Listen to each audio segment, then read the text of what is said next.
오늘은 뭐 시켜 먹을까?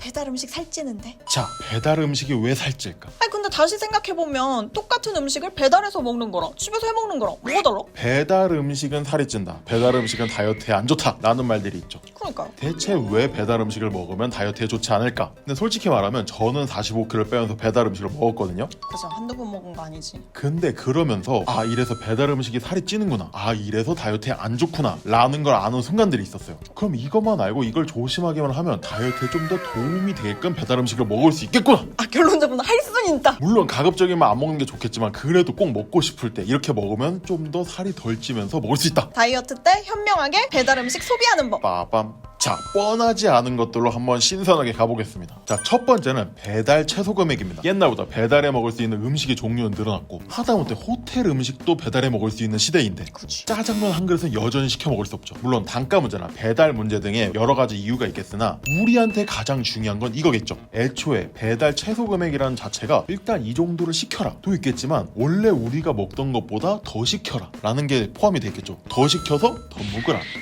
아이고 사장님이 그러지 말고 요거라도 한 번 더 잡숴봐 이런 거잖아요. 자, 여기서 이미 어떤 말이 포함돼 있어요? 더 먹게 된다는 거죠. 먹고 싶은 게 생겨서 배달 어플을 켜요. 그리고 먹고 싶은 음식을 찾고 결제를 하려고 딱 눌렀는데 최소 금액을 만족하지 못합니다. 그럼 어떻게 해요? 또 시켜야죠. 결과적으로 배달 최소 금액을 맞추기 위해 예정에 없던 것보다 더 많은 음식을 먹을 확률이 높아진다는 거예요. 근데 여기서 많은 분들이 손을 드실 거예요. 남겨서 나중에 먹으면 되지 그러니까 라고 하실 거예요. 하지만 그게 어렵기 때문에 이게 문제라는 거예요. 그리고 이 문제를 더 심각하게 만드는 이유가 바로 두 번째, 배달 음식은 정확한 양을 알 수가 없기 때문이에요. 뭐요? 이러한 실험이 있어요. 실험을 받는 사람들한테 매번 같은 음식을 주다가 음식은 똑같은데 어느 날 양을 늘렸어요.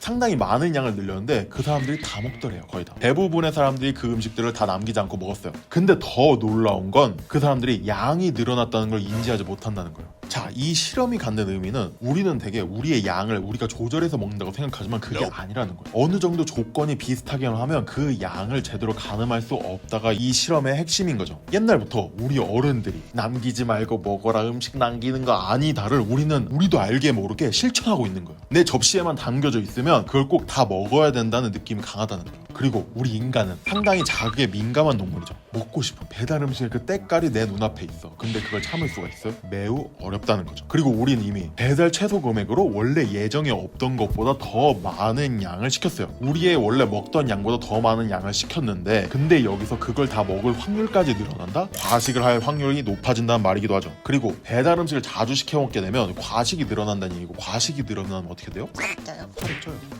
자, 그럼 이걸 예방하려면 어떻게 해야 하느냐? 우리가 배달 최소 금액을 없앨 수는 없잖아요. 그죠. 우리가 배달 최소 금액을 만족시켜서 원래 양보다 더 많이 시켰어요. 우리가 자율적으로 이걸 남길 수는 없어. 그럼 어떻게 해야 돼요? 애초에 배달이 와서 먹기 직전에 어느 정도 먹을 만큼만 덜어서 나머지는 냉장고에다 넣어야죠.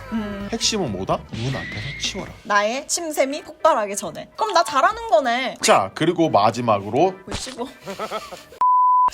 마지막으로 세 번째, 시간이에요. 배달 음식의 장점 뭐가 있죠? 편해요. 언제 어디서든 시켜 먹을 수 있다. 응. 배달 음식이 없던 시대에 우리는 음식을 어떻게 해결했어야 돼요? 만들어 먹든 아니면 냉장고에서 꺼내 먹든 상당히 귀찮은 과정이죠. 내가 꼭 먹고 싶은 게 없어. 삼시세끼를 꼭 먹어야 된다는 강박관념에 그냥 자동적으로 움직여서 먹게 되겠죠.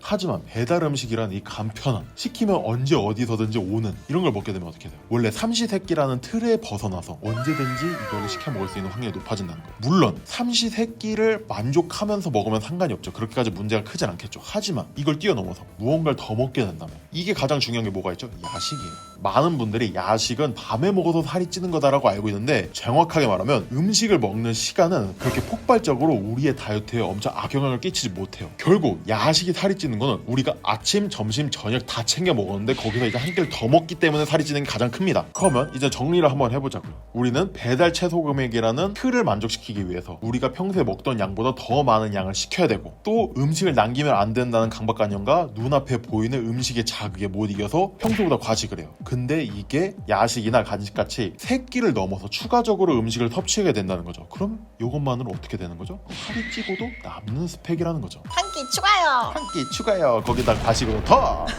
자, 그렇기 때문에 이 모든 것을 예방하려면 배달 최소 금액을 만족할 수 있을 때만 배달을 시켜 먹든가 2명 이상일 때 그냥 나하고 얘하고 1인분씩 시키면 배달 최소 금액이 자율적으로 완성되는 이때 시켜 먹든가 나 혼자 시켜 먹더라도 먹기 직전에 냉장고에 따로 빼놔서 두 끼를 해결하든가 그러면 마지막으로 두 끼면 두 끼, 세 끼면 세 끼 원래 자신의 식사 횟수를 넘어서지 않게 조절해가면서 배달 음식을 시켜 먹는다면 다이어트에 치명적인 해가 되지 않고 행복하게 다이어트 음식을 즐기실 수 있으실 겁니다. 자, 그럼 여러분 영상이 도움이 되셨다면 좋아요, 구독, 댓글까지 부탁드려요. 빠이!